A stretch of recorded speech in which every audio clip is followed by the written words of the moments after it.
ようこそ。この動画では Samsung Galaxy Chromebook Go の電源をオフにする方法をご紹介します。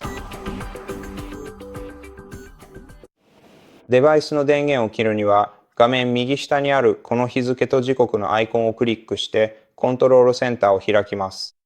次に電源オプションメニューを開いてシャットダウンを選択してください。またはキーボード右上の電源ボタンを数秒間長押しし、ここでシャットダウンを選択することもできます。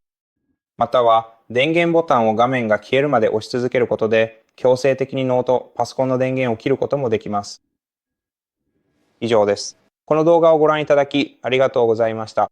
もしお役に立てたなら、ぜひチャンネル登録と高評価、コメントをよろしくお願いします。